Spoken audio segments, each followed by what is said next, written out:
old and you can't even drive? I can. Are you stupid, eh? Are you a stupid fool? Well, why can't you drive then? You can't even drive. A bit grey today, isn't it?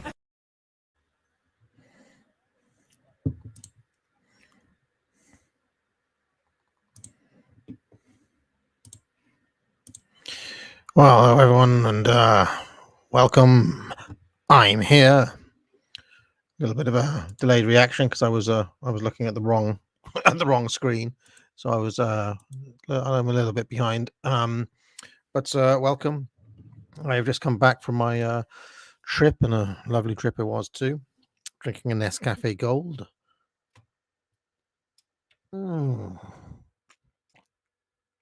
Smooth.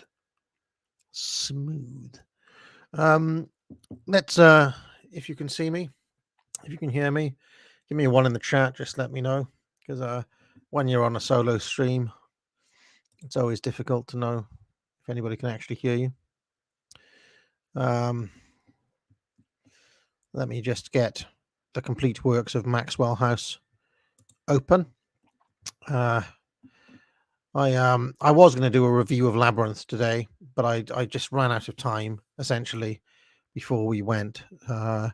So instead, I'm going to be doing some more readings from the complete works of Maxwell House, if I can find them. Where did I put that? Maybe in this folder. Yes. Collected works. Here we go. Collected works of Maxwell House. Excellent. Okay. That'll do, pegs. That'll do. I'll use the one I used last time. Just before we get going, as people are trickling in, because this was not scheduled, I will talk about I'll talk about the trip.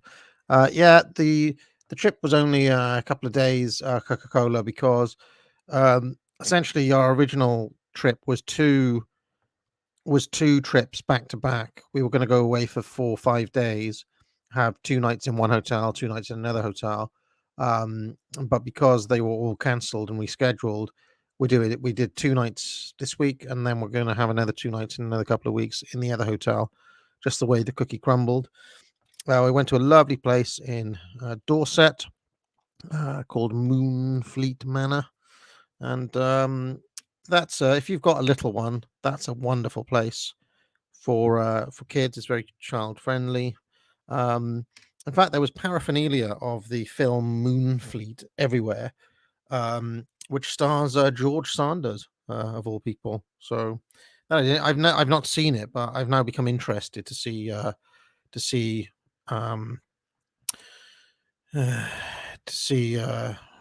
Sanders, and then what else? Yeah, there's a number of little things interested me that could result in potential videos down the line. One is that Dorset seems to have a real kind of appetite or ethic of preservation. While we were at this hotel, there were all these different coffee table books around, and one of them was called Cabin Porn, which looked amazing. The cabins in that book look great. But I was flicking through this other book, and I came across this butcher that has been open since 1515 in Dorset. 1515. It's the oldest family business in Britain, or claims to be. 23 generations of butchers. That's called Balson's Butchers in Dorset. 23 generations, or possibly even more than that. And there was an amazingly based interview in this book with the butcher, who was basically just saying, like, he was lamenting the fact that what did he say? He said housewives these days, if it's not in the microwave, they don't want to know. He was lamenting the decline of people eating, offcuts and things like that. And the interviewer asked him, he said, my son's in London, but he is going to take over the family business when I go. And the interviewer said, well, what if he doesn't? And the butcher said, well, I'd shoot him. So I enjoyed that. I really thought that was kind of special and interesting. But the other thing, um, when we were driving to this place, there was this estate, a forest surrounded by walls, and it had like a magnificent gates, and it went on for what seemed like ages, like miles over this wall. It's like, who the hell lives there? What is this place? And turns out it was this estate called, I don't remember the name of it now. It's called what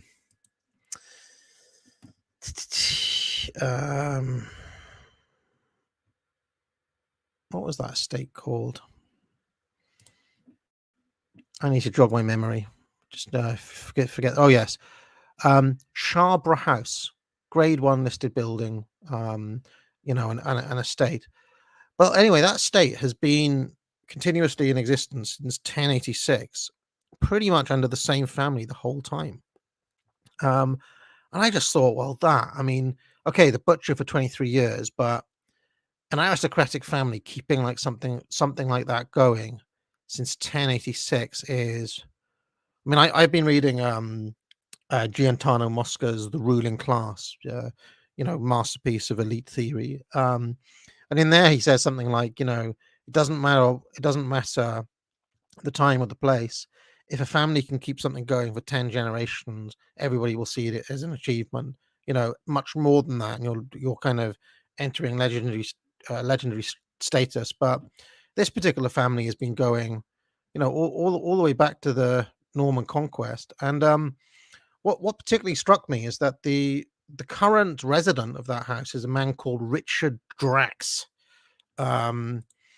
His full name, to give you his full title, is Richard Grosvenor Plunkett Ern L. Drax.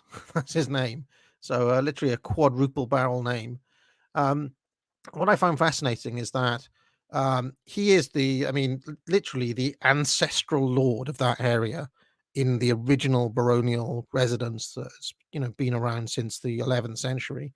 And well, he is also the MP of South Dorset, that the people of that area actually elected to choose who would have been their lord anyway, as their local representative. So I found that really interesting. And it kind of, in a strange way, I found it a little bit kind of white pilling, in so much as, and that wasn't the only example. There was also this cheesemaker who was lamenting the fact that this variety of Dorset cheese called Blue Vinny cheese had was kind of, at one point it was, nobody was making it anymore, and it was almost going to go extinct. And then he devoted his farm to, ensuring that somebody was carrying on that tradition. And it just made me think, how could people like this, people with that kind of perseverance and endurance, possibly be conquered by the likes of the gay? They, some of these families will have seen civil wars come and go. They will have seen, world wars come and go, industrial revolution come and go, and somehow they made it through. So it does. Whenever I venture into the more rural areas of Britain, I'm always struck by just how rooted in tradition some of these areas are, and gives me some hope that these people will, when the hour of decision, as Spengler put it, comes, that they wouldn't just kind of lie down and die. They wouldn't roll over. So anyway, that was notes from my little trip there. Also, while I was gone, the response to Adam and Sitch has been completed, and I've now put it into a playlist on its own, just the 4 parts. If you want the complete saga, there's also a complete saga playlist. Now, while I was gone, I'm led to believe that Adam and Sitch did another stream in which, again, they ignored the responses that I've done, that I took time and effort to make, and instead decided to focus on the completely irrelevant comments that Sargon made on Unpopular Opinions and the little exchanges around that. So we're not dealing with serious individuals here, are we, who care about ideas, who ever cared about what was at stake in this back and forth. What we're dealing with is people who care about e-drama, people who are, looking at framing narratives, and they have consistently gone for the least relevant aspects of this to try and mine it for drama. So what I will say about Adam and Sitch at this point is that I wash my hands of this right now, because they've shown themselves to be unserious people, fundamentally unserious non-entities as far as I'm concerned, who do not care about ideas, who do not care about discourse, who do not care about what is at stake in these things. And at this point in 2021, we need to put those people, behind us and consider them no longer part of any circles that any of us run in, because we're serious and they are not serious. They're not. I spent an hour giving them, a really thorough explanation of how I've come to my conclusions. They didn't even want to watch them. Instead, they constructed some disingenuous narrative about how the quote-unquote masculine thing to do would be to have a live debate, during which people would talk over each other, wouldn't have time to prepare their response, wouldn't have time to bring up scholarly sources, essentially come and do a shit show for drama and lols. So, I don't think anybody should spend any time giving clowns like that attention beyond this. On the plus side, I was just having a look at analytics, and almost 50,000 new people watch my channel as a result of this whole thing, and about just over 1,200 people decided to subscribe to me as a result of all of this as well.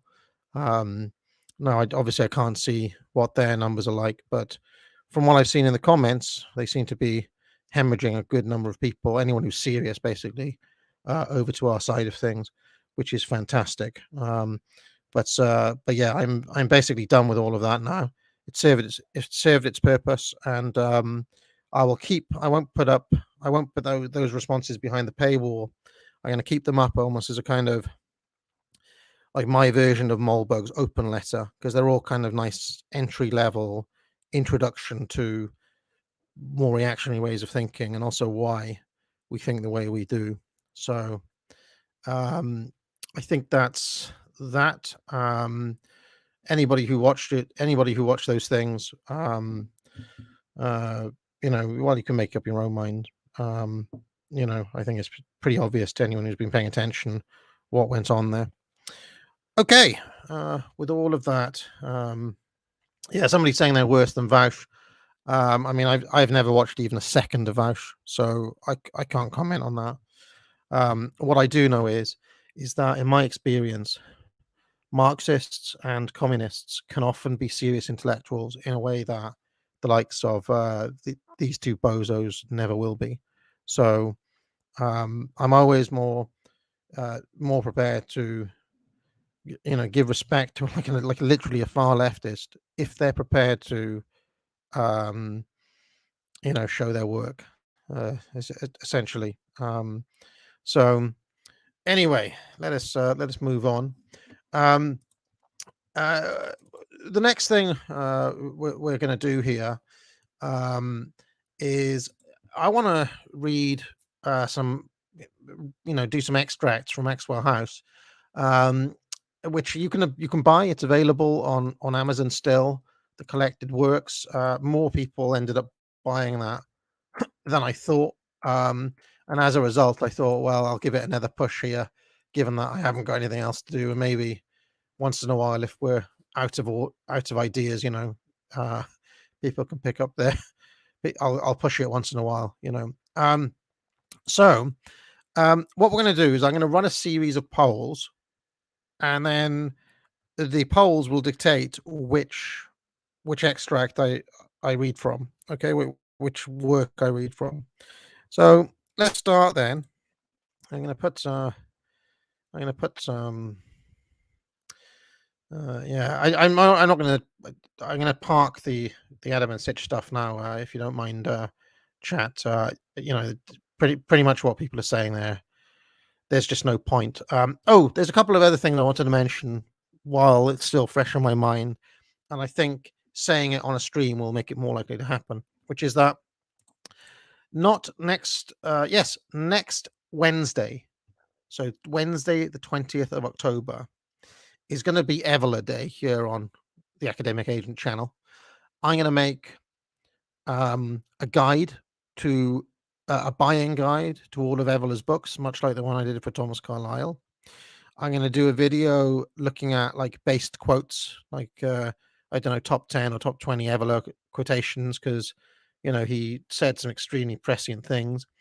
And then to cap it off, we're going to do a stream where I'm going to get Panama Hat, who knows an awful lot about Evola, to look over his life and his work, essentially on a super stream. So 20th of October, mark it down.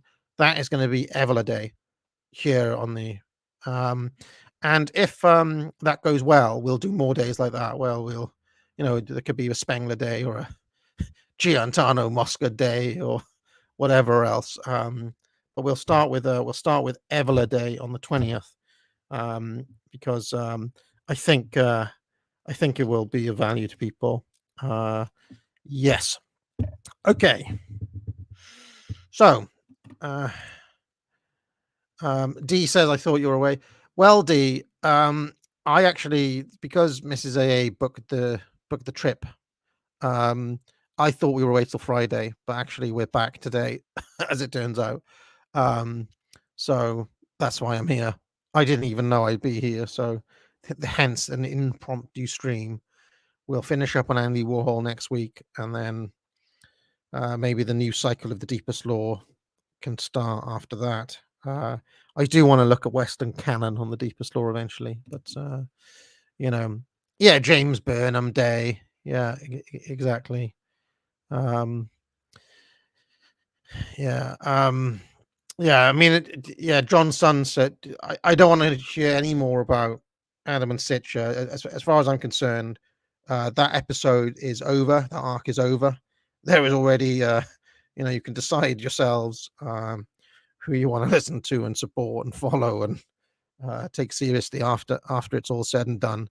But as far as I'm concerned, the only person from their side of things who came out of it looking remotely good at all was Dev, short fat otaku, who originally we thought, what the hell's happened to this guy? He seemed to have really gone crazy, but I don't know if it was because he talked to Carl or something, but he suddenly woke up one day and was like, right, I'm going to do the reading. And okay, if he reads all the books I sent him, or if he reads Evola and decides, I still don't like the stuff, then fair enough. But at least he's put work in. Unlike some other people we can talk about. D saying Andy Warhol Day. I mean, there's been I was looking the other day, D, to see when we actually started Warhol, and I think it was the summer. I think it was like literally June or something when we started the Warhol stream. So, I actually think the Warhol streams are more than 12 hours. They really are, and we'll have to put the Warhol ones in their own playlist eventually as well. It started in July, D says. Okay, so what we're going to do is I'm going to give poll options, which work, and we're going to do lightning polls here. and then you're going to in the chat are basically going to decide on what gets read. So we're going to have a selection from the banana, consumed, rain that falls, and what else we got? Problem with David Hawkins. And don't worry, these choices will come up again. So if you miss yours, there'll be another chance to vote. All right, which work do you want an extract read from? Let's start the poll. And while you're voting, I'll sip my Nescafe Gold and carry on talking shit. This is a kind of lazy stream, to be honest. But yeah, can you see the poll? There should be a poll now. Where's the poll? Yes. Okay. There is a poll.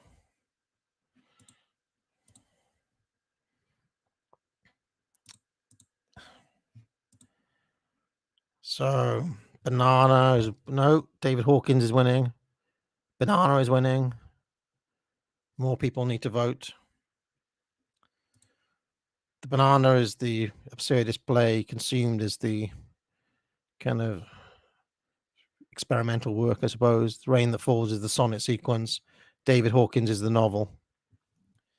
I'll stop when it gets to like 60 votes, let's say.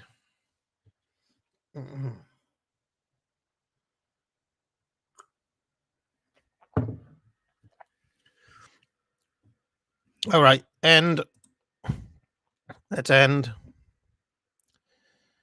And the winner is The Problem with David Hawkins. All right, let me find an appropriate part of this to read. So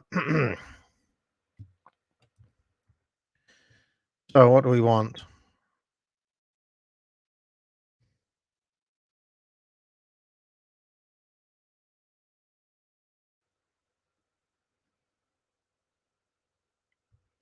Right, I will read some of week 8. The capital of Portugal is Lisbon. I'll read it until I get bored, and then we'll do a new poll, okay?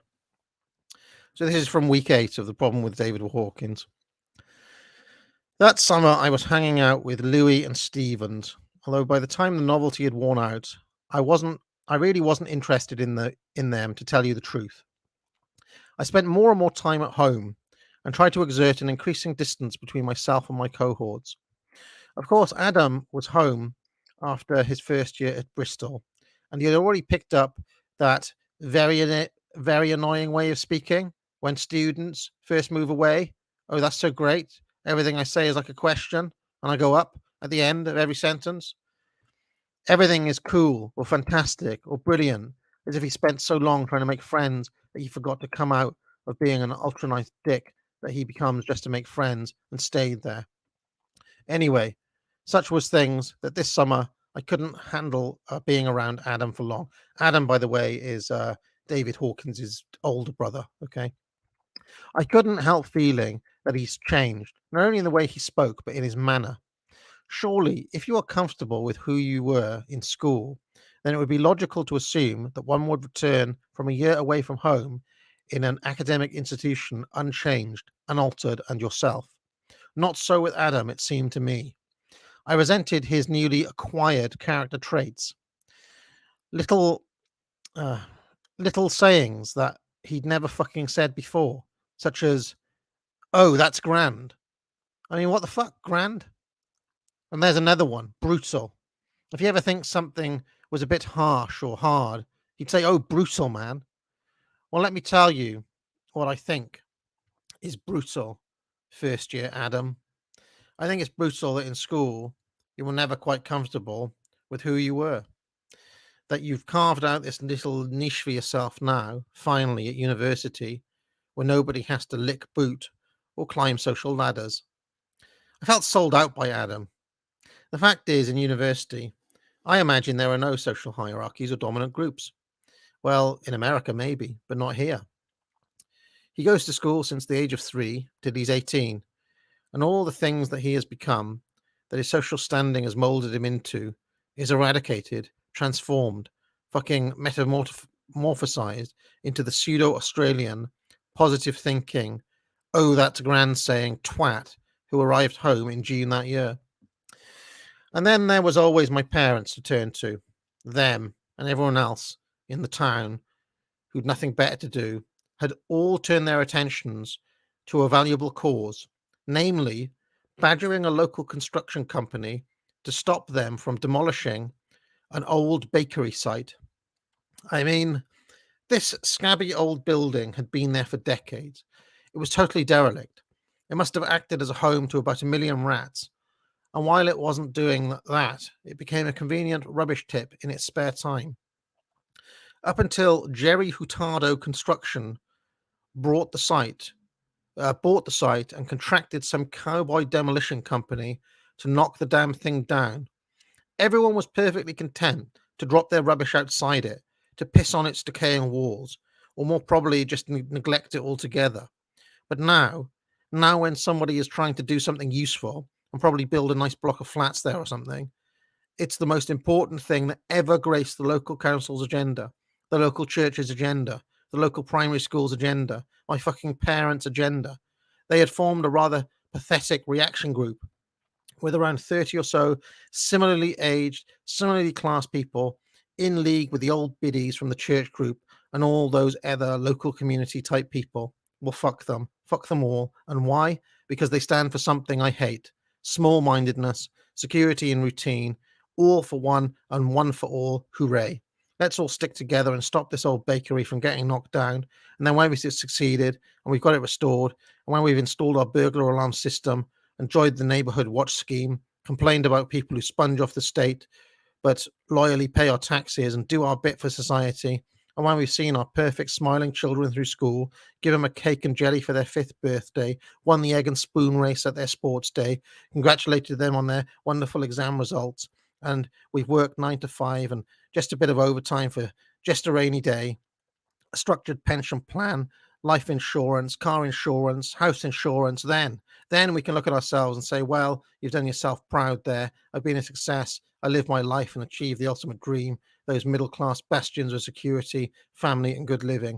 Well fucking done, mum and dad. You got your bakery restored. Well done. Give yourselves a pat on the back. Go on, dad. Come home, watch the cuddly news at 6, eat your middle-class food, kiss your middle-class wife, and wait while I go off to my middle-class room and shoot myself in my middle-class head. It's not that I think the working class are any better, don't get me wrong. Like I've said, the working class are worse, if anything. Like, they actually take pride in being thick. I've spoken to working class old women, and they have an odd penchant of proud ignorance. It's a fantastically working class phenomena, that. They have their minds totally shut off from anything that they don't know. I know an old woman called Mrs. Jones. She's our next door neighbor, and often in the summer she makes cakes for Adam and I, and comes round and talks to my mother for a while. That's the type of person my mother is, the type of middle-aged woman who likes to talking to old people who aren't her parents, for fuck's sake. I mean, why? Why talk to old people? What have they possibly to offer apart from telling you that things were better in their day, that kids were brighter, politer, better behaved, that you could leave your door open and nobody would come and steal anything? Well, let me tell you something, old person. There's a reason for it all. The reason that nobody would come and rob you is because you had nothing worth stealing. Did you have a state-of-the-art television, entertainment systems, multi-thousand-pound personal computers, a DVD player, and a couple of £1,000 worth of home appliances to steal? Did you? Why did kids seem politer and better behaved? Because if they weren't, their animal of a father would kick the shit out of them, and they'd have no childline to call, no nanny state to pick them up. And did everyone go around saying how wonderful children were back then? Of course not. Every generation defined itself against the past one. So it's bollocks. It's nostalgic bullshit that life was better before and all the kids were angels. The 50s kids, the Elvis generation, a nightmare for the straight upper lip and all the fuddy-duddies of the 1940s, and the teddy boys of Elvis today were the squares of the Beatles tomorrow. And there were the hippies in the peak of the T-Rex and the Bowie-induced glam. And where were those glitter queens and Bowie boys when Johnny Rotten brought us kicking and screaming into the punk era? Every generation of youth Shocking and horrifying, the staid older generation. Every older generation saying things were better in my day. There was none of this, blah de blah. So fuck you, old people. Condemn your own generation if you are to condemn anyone.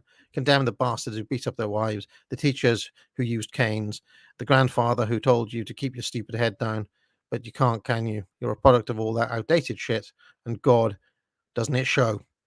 Anyway, I wanted to tell you about the working class, not the old. Or to put it another way, I wanted specifically to tell you about working class people who take pride in their own ignorance, as embodied by Mrs. Jones. I was in the garden revising for a geography test. She peered over the wall like the cretinous 70-year-old dinosaur that she was. Hello, David. Studying hard. There's a good boy. Here she was, 70 years old. Not one qualification to her name. Not one achievement she could call her own, if you discount garnering praise for baking. Never as nice as they are meant to be. Cakes, that is. And there she was talking down to me. Me, top of the class in 4 subjects, and certainly up there in the others. Essay of the Year winner for my fantastic dissection of Steinbeck's Of Mice and Men. An all-round sovereign ruler of the social elite in our school. What gave her the right to call me a good boy? Her age? Basically, that was it. Because she had the privilege of being born a few years before me, she can speak down. I was feeling petulant, so I thought I'd deviate from the usual, yes, Mrs. Jones pleasantries. Mrs. Jones, yes, dear. You couldn't tell me what the capital of Portugal is, could you? Oh, I don't know anything like that. Okay, well, it's Lisbon. Oh, is it? Yes, Lisbon. So, do you know now? Oh, I don't know anything like that, dear. Oh, no. It's Lisbon. The capital of Portugal is Lisbon. I told you I don't know. I'm telling you, it's Lisbon. She was stubborn in her ignorance. No, she said, with that horrible working class old woman way of saying, I'm sorry, dear, but I have to get the washing on and keep working hard. Fucking moron of a woman. No, why should I respect old people if they are thick and refuse to learn? I told her, 4 times that the capital of Portugal is Lisbon, and she just couldn't register it. She couldn't process that simple nugget of information. Why? You tell me, because I, for the life of me, can't figure out this social phenomenon. Another time, I remember telling this girl who I was working with at the bakery restoration, yes, I got roped into doing it, that I was reading Andrew Marvell. Andrew who? Never heard of him. She said, that classic blend of Michael Caine Cockney and soon to be just another single mother gracelessness. He's a poet from the 17th century. Never heard of him. Well, now you have. I ain't never heard of him, all right? Captain Marvel's son, innit? That's something else I hate about the working class, the accents. Everywhere you go, whether it's Liverpool, Wales, Newcastle, London, fucking Georgia, Alabama, the poor speak in the most atrocious and ridiculous ways. They speak like, why speak like that? The people who went to school with me speak in this needlessly affected, needlessly common EastEnders lilt. Why? They had the same upbringing as me, so why speak like you came from the deepest, darkest slums of East London? I hate everything about the working class. Their football chants, their accents, their fucking gaudy, I'm going to wear the chunkiest jewelry you've ever seen in your life fashion they adopt, complete with brand names in big letters across their chest.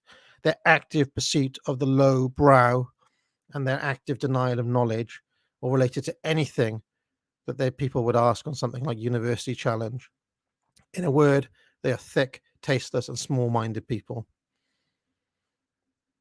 All right, I think I'll I think I'll leave it there from week 8. So it does go on and on and on, but there we go. Interesting, interesting. So yes, and you can see, and when I said that David Hawkins is not exactly me, you can kind of see in some of his prejudices there. So let's create another poll.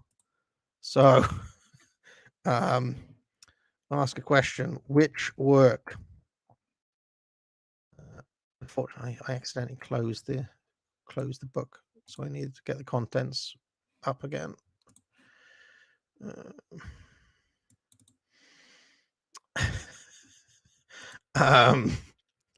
So much bile and hatred. Who do you think he disliked more, the middle class or the working class? It's hard to say. All right, so let's go for. Let's give a choice of. This time, if consumed, rain that falls. I'll give a choice of a falling soul.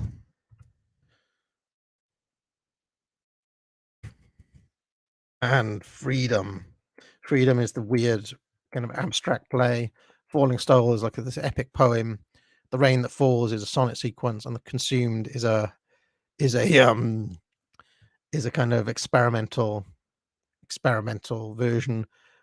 If you pick Consumed, there'll then be another one where okay. Anyway, let's have a look. Is Consumed scary? Someone said nothing like AA at all. Come on, I look. Listen, I would definitely stick up for the old woman these days. Also, I wouldn't have been. There was a lot of progressive bullshit in that little rant from David Hawkins. I would say lots of progressive crap that he was going on about.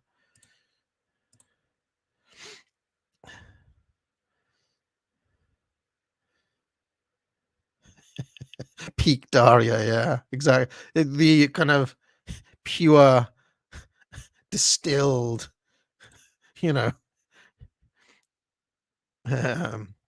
Okay, it looks like I don't think the others are going to come back from this. It's going to be consumed. It's going to be consumed. So I'll just end the poll. There's no way of coming back from that. Okay. So let me have a look at consume then. I'll pick a relevant part. Let's have a look. I've got no plan for which. Okay. Let's do Life and Recollections of Norman Lake Ticket Inspector. Oh, we could. Okay, I'll give you a choice. I'll do another poll, a poll within a poll. You can have the Life and Recollections of Norman Lake train ticket inspector, the collected emails of Rosalind Coping, public relations,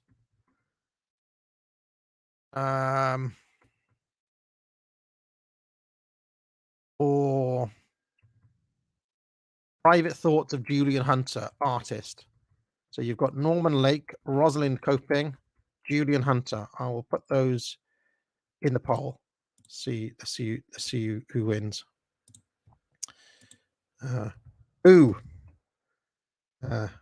Norman Lake, Rosalind Coping, and Julian Hunter. Norman Lake is a train ticket inspector.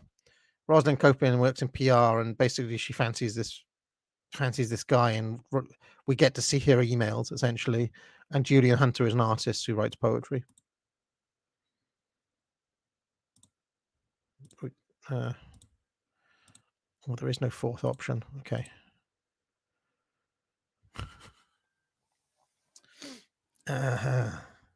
Rosalind Coping.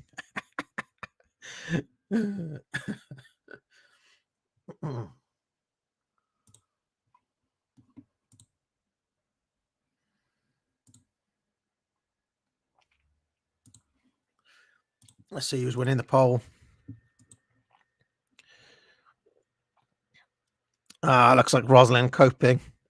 Rosalind Coping is gonna. I don't think the others are going to pull back on this, so let's end the poll. Okay.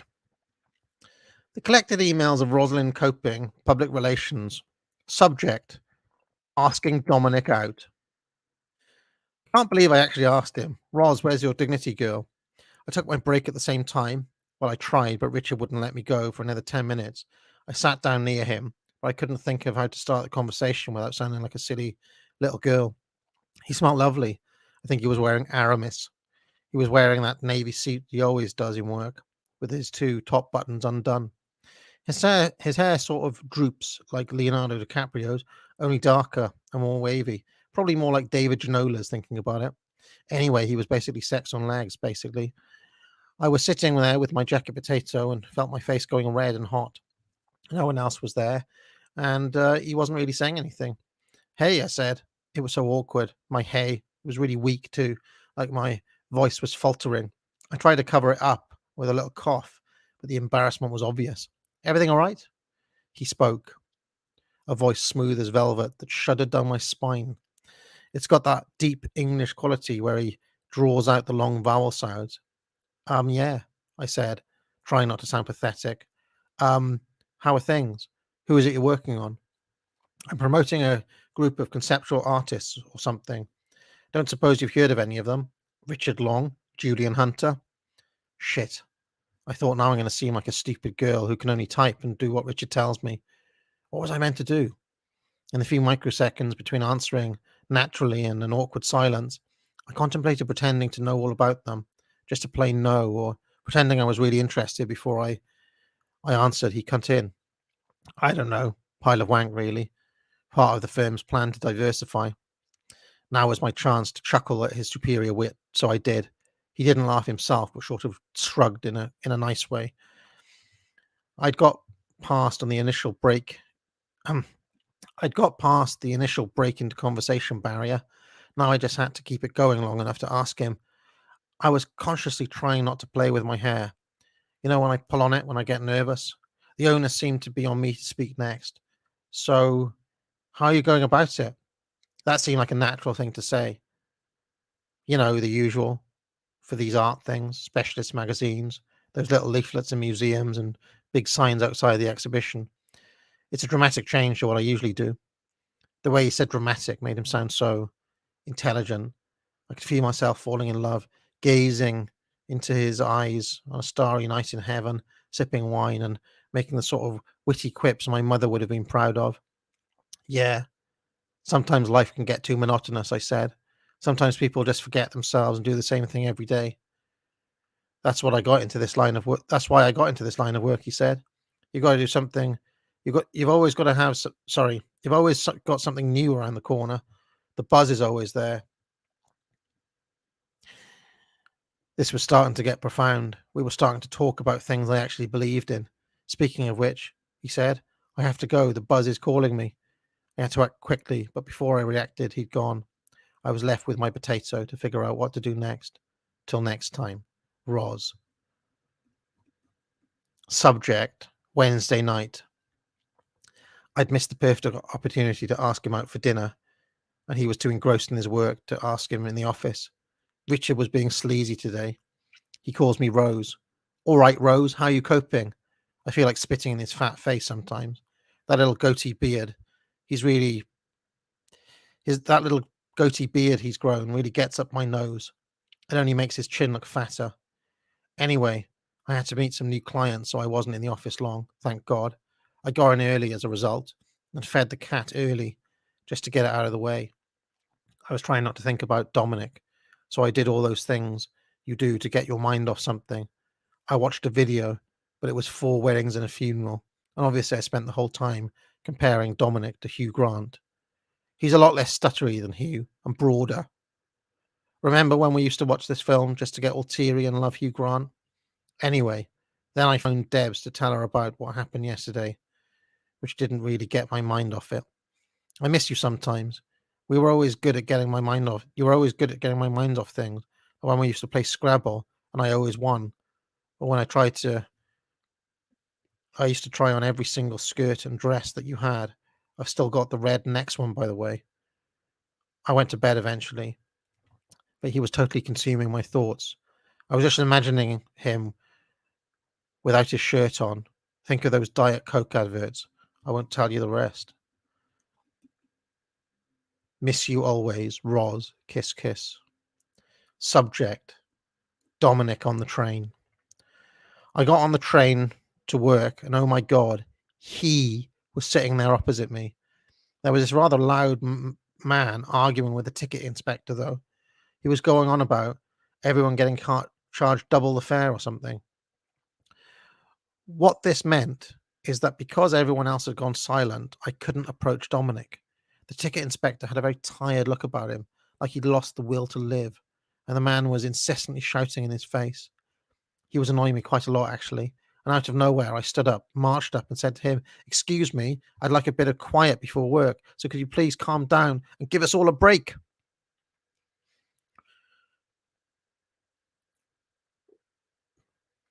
The man was momentarily dumbstruck, and in the triumph, everyone else started clapping. What a surreal moment, and how embarrassing. I sat down, not knowing whether to bow or just to feel stupid. Dominic looked at me and smiled. "That was quite a stunt there," he said.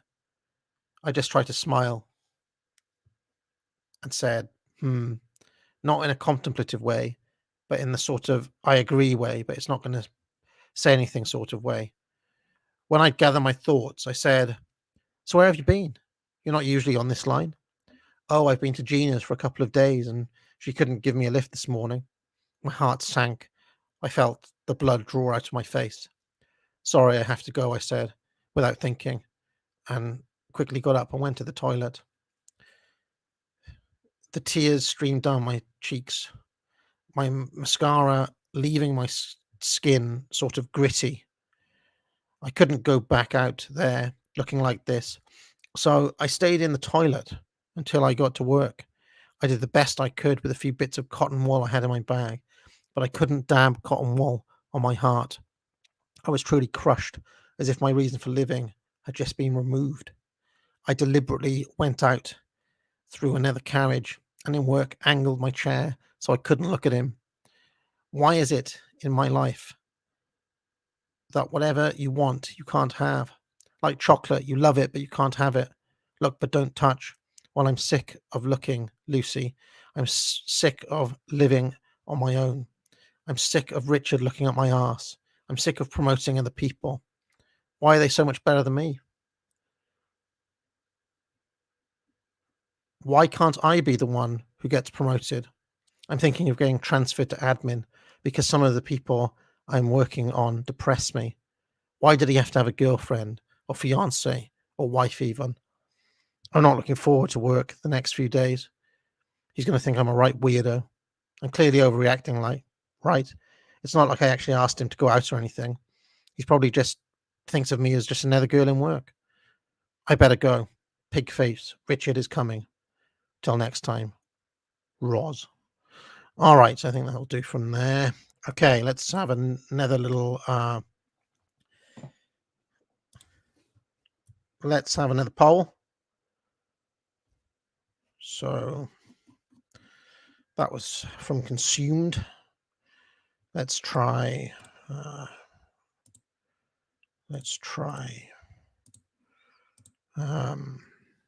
okay, I'll put the rain that falls in. Never gonna get picked. So sequence the rain that falls. But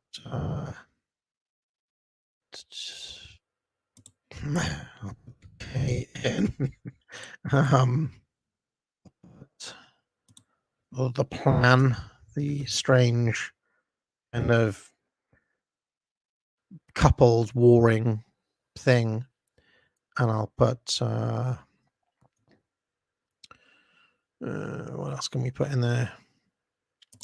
I'll put the consumed radio play version. Radio play. Normal. Which one? Let's have a look.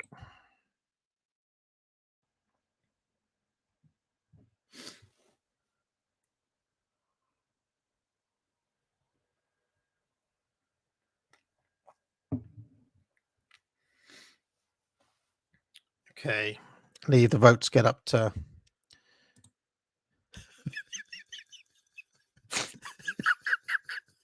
I could see someone in the chat picked up on the line.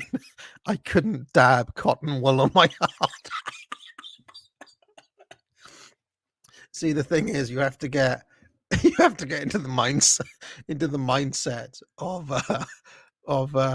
your characters.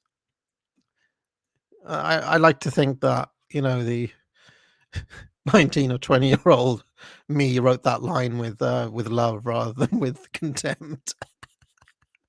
Let's have a look. How's this poll doing? Oh, it's close. It's close. Let's see if I can get to 50.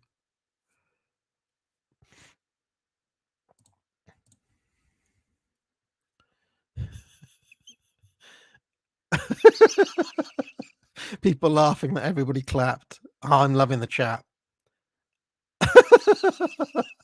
I've decided now that after this finishes, I'm just going to go back and reread the re, reread the chat because some of these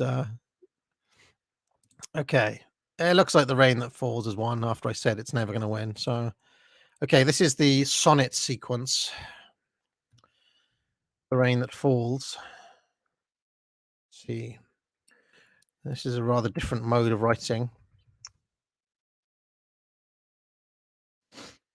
I think I read the tomb already, didn't I? So let's just start then. Okay. So this is the second sonnet here. Fateless path in the void.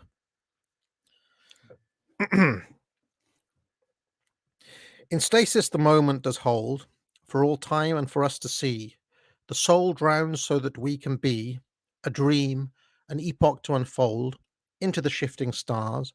The cold, our enemy, freezes the glee of the boastful heart that beats free, the beat of the stories untold. This love of ours the moment makes of peace, of harmony, of war. The turbulence of storms that brew, glorious fate my life forsakes and forges its path on all fours, transgressing the void on love's dew. Okay. And then the next one in the sequence is called the kiss.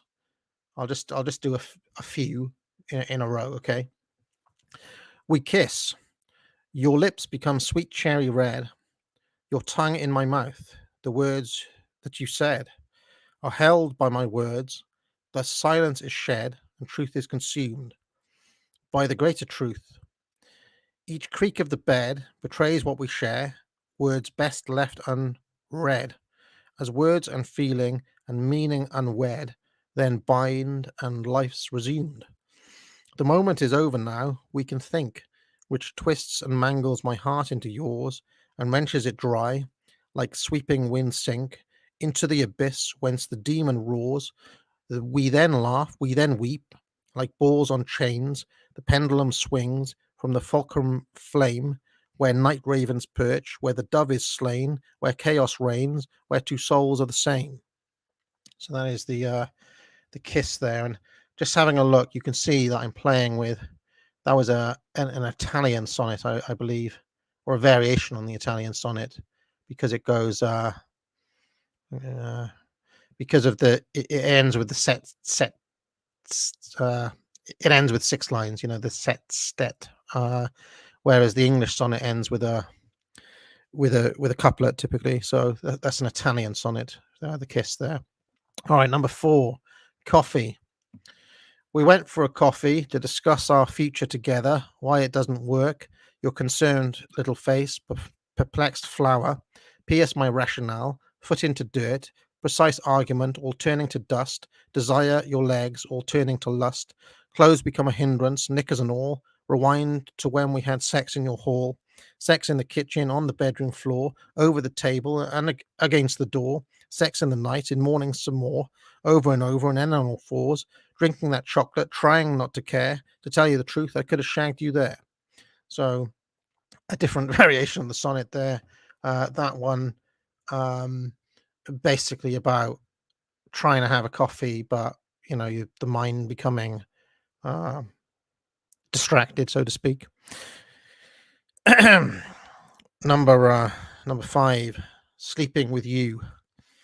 Nothing like seeing you through the thick dark, your skin just a shade buried in the black, the whites of your eyes piercing and marked by their vulnerability in the black night, where we're embroiled like flames in a fire, deep within the burning brain of the black jaguar that bursts ferocious and wired, out of the billowing bowels of the black lightning that strikes when two souls can collide, the vicious storms that swirl out of the black caverns of desire that dwell inside the fragile heart, the nights fades, days dawning, nothing like seeing you in the morning. So that one was sleeping with you. Should I carry on? These are kind of interesting, these sonnets, aren't they? So the next sequence within the sequence is called the Demon, and then it goes the Rogues Gallery. Roll up, there's a free shot to take. Up stepped a stranger, face buried in mist. Bullseye, well done, sire, good prizes at stake. He held you in his arms, and there you kissed. Calling Rogue 2, sir, please come to the store. Up he stepped out of Enid Blyton books. Blondie, brown, well built, tall, funny and all. Direct hit, my word. Please take it by your looks. Room for one more. Hail. He's not quite dead yet. There he came, big-eared, Italian grin, with devil's beard, hair, a greasy jet. Don Juan, please have her as ever you win. There my trust lay, as a rat's carcass dead. There the demon came, emerged from my head. And then the carnival. Calling all stags, get out your flags, the princess is in town. Getting on your knees, eager to please, and she won't bring you down. Let us rejoice in chorus voice, the pauper prince has fled. Quick in pursuit, put down your loot, to get into his bed. With red eyes, he watched on the mountain, spanned his horror wings, and flew to the scene, whilst the prince sat at the disused fountain, waiting for a drop, feeling only green. The princess, she danced with sovereign air, taken by his teeth, his strength, his strained japes, his juvenile wit, his shiny short hair, his broad rugged frame. How could she escape? How could she refuse? How could she lose? He bottled it up and pickled the bruise. Shall we stop there? No, I'll carry on going for a while. The Interloper. I woke in a sweat. Worries could come true. I dreamt last night, nightmares made of you, and that obsessed pipe dream hoper jumped up greasy interloper. His face nestled up to yours, and that drew bitterness and wrath and turmoil that stewed until explosion. I spoke the furnace of conflict. I poked the fur-chinned contender, upstart pretender, punched him till he bled, ripped his bleeding jaw, took a fist of bile, drove it through his teeth, stood atop the cliff, took his surrender, the hemlock of victory, freed it poor on primordial jealousy, love's belief. And then the rain that falls, I guess the title track, if you want to put it that way. I sleep, slip the shore as salvation slain. I creep, cross chasm crags, the kin of Cain. I weep, with withered woe as willows wane. I reap the wrath of the rancid, raucous rain that falls, fraught with fear like failure's frail that falls from frenzied furies, faithful flail that falls like fangs, fretted fortitude fails. The blood that draws drips, bubbles round, like venom penetrates the ground, like molten hatred without sound. I blow the bitter breath on bloodied bark. I sow the sullied seeds of suffering stark. I drown neath the dank and dungered denizens dark. I drown, drained by the demon's deathly dark. And then it goes on and on. So I think I'll stop there. So those are some sonnets from the rain that falls, which were interesting. I seem to remember that this was written in a. Do you remember in Friends when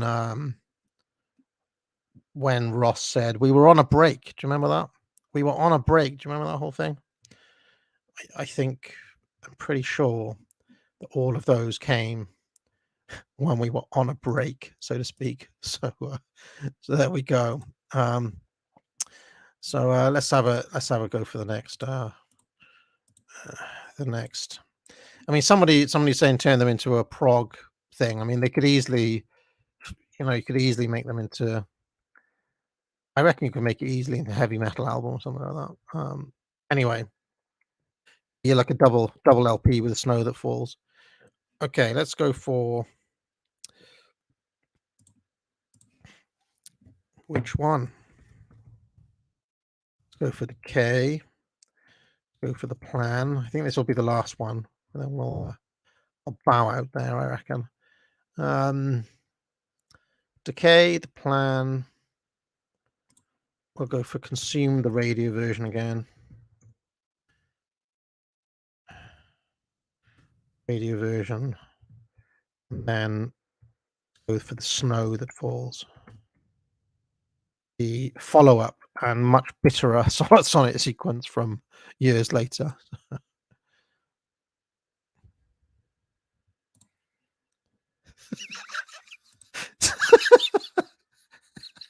Sorry, I just received an email. I love it when people send emails like that. I just received an email from I won't name who it is, but somebody fairly well known. Just one word, wankers. I love it. I love emails like that. It's a one word email. Yes. Which one's winning? Decay is winning. It's possible that there'll be a comeback if we get up to 50 votes.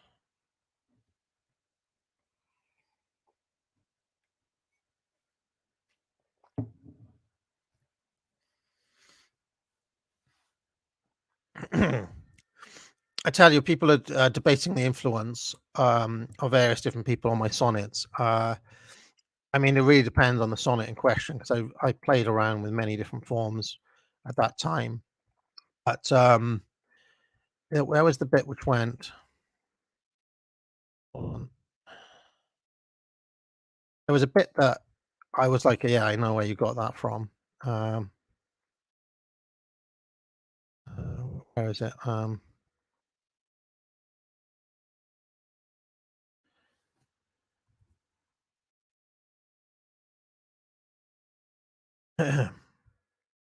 Yeah, so there's a technique known in poetry, right, as enjambement, right, which is when you break off the line and continue the next line. It's called enjambement. And in rap, Jizza Genius from Wu-Tang Clan loves using enjambment and breaking the line in a really unusual place, but still rhyming. So like in Breaker Breaker 1-9, for example. Let's see if we can bring up those lyrics from Jizza here. In Breaker Breaker by Jizza, he says, hold on. Okay, so here's a perfect example of enjambment. He says, in the bottom of the bomb shelter, still felt the heavy blast that blew off the mast of 12 welders. Now note that the still felt the and heavy blast that's a run-on line and an enjambment. And very, very clearly, I stole that technique when I went. I spoke the furnace of conflict. I poked the fur chin contender, upstart pretender. That spoke the and poked the is very, very Jizza inspired. So yes, yeah. I mean, it's very obvious when I look back where I'm getting certain things.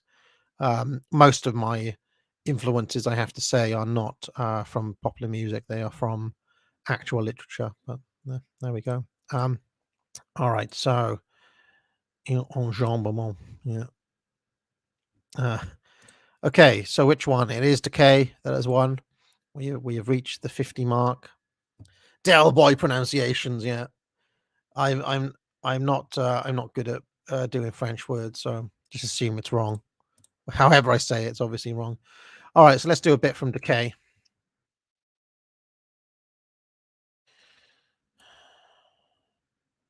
I might even do a bit of dialogue. Yeah, let's do some dialogue, shall we? Okay, I'm going to do scene 3. Scene 3, and then we'll see what else we fancy doing. Scene 3. Andy is on the plane on the way to Oxford, England.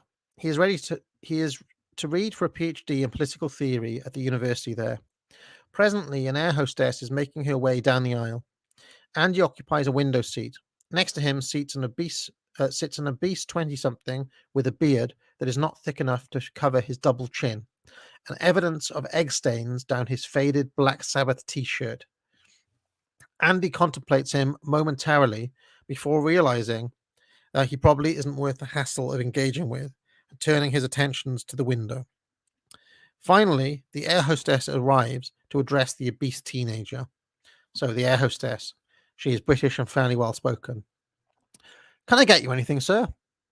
This is the obese teenager. Yeah, I'll have a can of Coca-Cola and a bag of potato chips. Air hostess. What flavor of potato chips? What would you like, sir? Potato, like, come on. You mean ready salted? Well, what flavors do they come in? Like, come on. We have cheese and onion, salt and vinegar, prawn cocktail, and ready salted. Prawn? Like, come on. That's totally not okay. Andy leans over and Andy says, you know, I read that Ozzy Osbourne likes to eat prawn potato chips. A beast teenager. Yeah, but like the Ozman is yeah, come on. I'm totally not eating prawn potato chips. The air hostess, starting to lose patience. In that case, sir, can I recommend the ready salted? After his small contribution to the discourse, Andy has retreated to his posture of window gazing, perhaps a quick pan over to register his secret self-satisfaction with his contribution. A beast teenager. You got any peanuts? Yes, sir. Which variety would you like? Well, what you got? Air hostess with a slight sigh. Salted, dry roasted, honey roast, and mixed with cashew nuts. Andy, leaning over. You know, Ozzy Osbourne likes honey roast. A beast teenager, slightly aggrieved by Andy's second interjection, reasserts his authority. Give me the salted. Air hostess, attempting to punish his obstinacy. What variety of cola would you like with that, sir? Regular or diet? A beast teenager. Just a Coke will be fine, thank you. Air hostess. Will Pepsi Cola be all right, sir? A beast teenager, his temper lost. Like, come on, that will be fine, thank you. The air hostess goes to her trolley to get the product. The obese teenager regards Andy with an air of smug satisfaction, seeing this final act of submission by the air hostess as a victory of sorts. Andy looks to the window once more. The air hostess serves the obese teenager before addressing Andy. Air hostess, and for you, sir? Obese teenager, rudely interrupting. I'm sorry, but do you have any ice for this Pepsi? Air hostess, yes, sir, in a moment. Obese teenager, pushing his luck.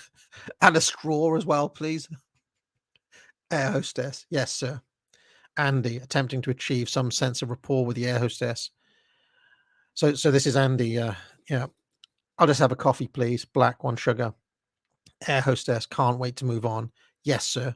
She goes to the trolley. The obese teenager loudly opens the bag of peanuts, in the process dropping some on the tray in front of him. Andy discreetly watches him.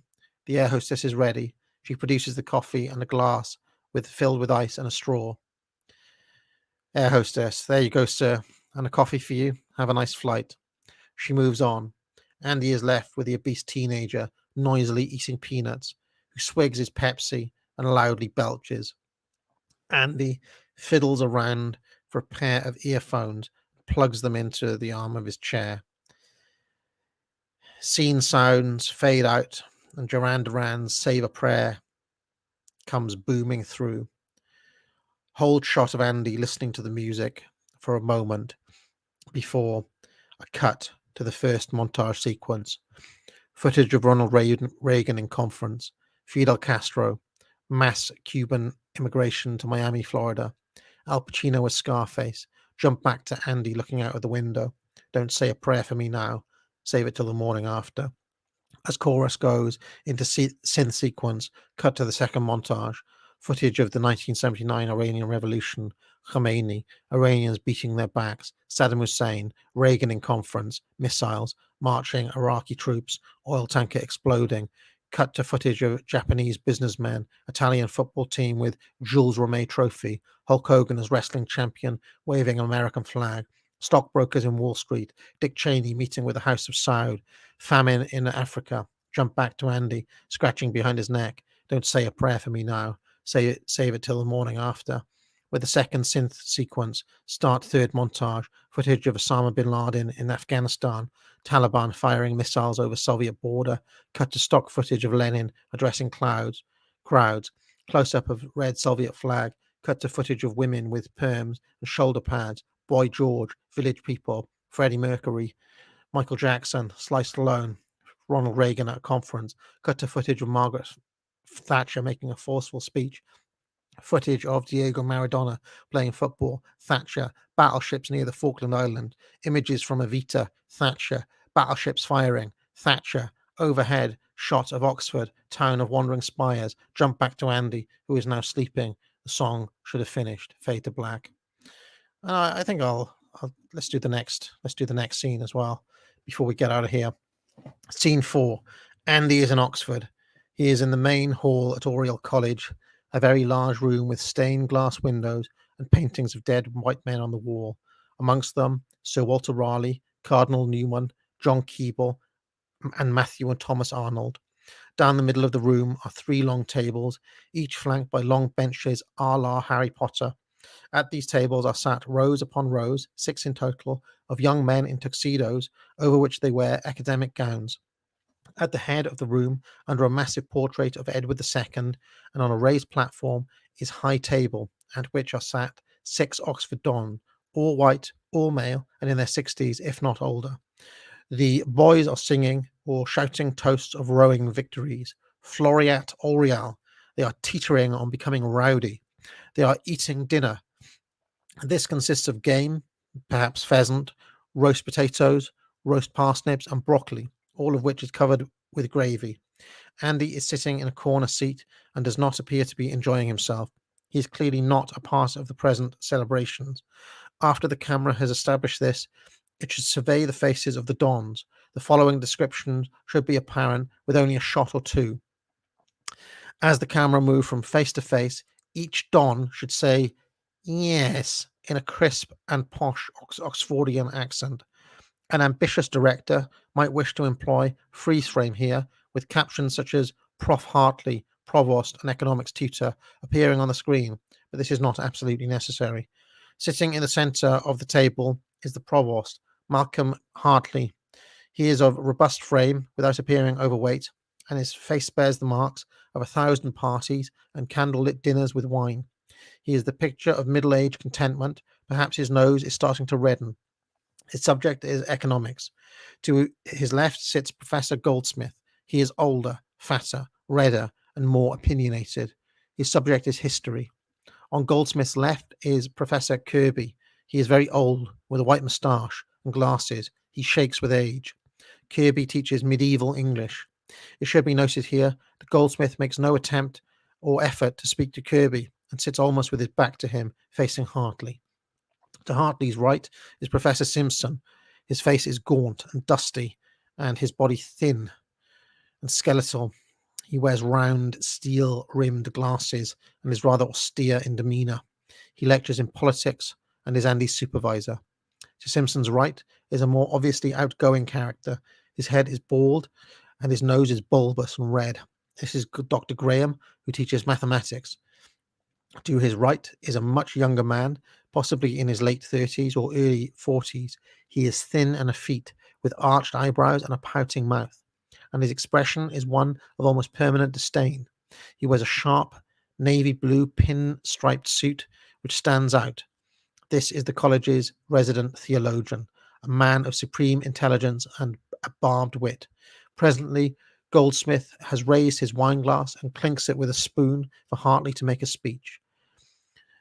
When there is a silence, Hartley rises and addresses the room. Hartley.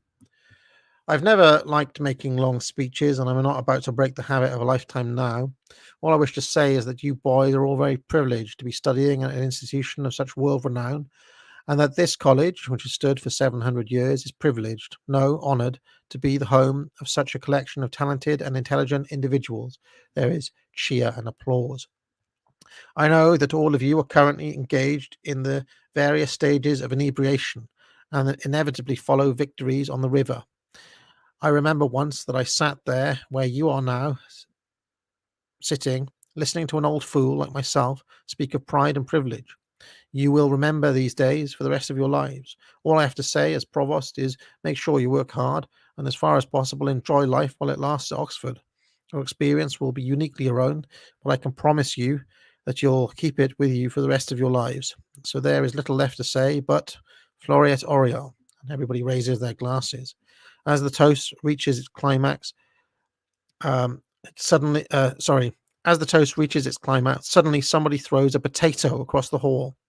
At this, the dons start, and suddenly Hartley bangs a hammer on the table, and a deadly hush comes over the room. Hartley rises once more and climbs onto the table. The silence goes from one of fear to one of complete bemusement. Hartley, the boy who threw that potato, rise at once. The guilty party rises to his feet. Where did you learn to throw, boy? Do you think this is a girls' college? Hartley bends down to pick up a potato from his own plate and hurls it at the boy, hitting him in the face and leaving some residue on it. The entire hall erupts in a cheer and a massive food fight starts, and the dons all join in. Andy does not join in, although he does get food thrown at him. so, sorry, something just made me laugh. At one point, a potato hits his glasses. Sorry. His general air is one of shock and bemusement. The screen fades as the food fight rages on. So there we go. I think we will leave it there. All right. I think that'll do, ladies and gentlemen. I will just check to see if there's been any super chats. Sorry, it's just poor Andy. He's always the victim in every scene and scenario he's ever in. Poor, but then again, that is decay. All right. Drongo says, I mean, who talks to an old man? Norm MacDonald. Well, there we go. Drongo. I disavow the views of of David Hawkins. All right. So I hope that was enjoyable for people. You can get the collected works of Maxwell House on Amazon. There's a link in the show notes. If you'd like to support this channel, you can join it. You can buy a mug. You can get a course at the academic agency, 25% off at the moment with Autumn 25. If not, I'll see you all tomorrow. We're back with a cigar stream. The reading this week is up. I put it in the community tab. You can go over to Skeptical Waves to listen to that. And most importantly of all, get out.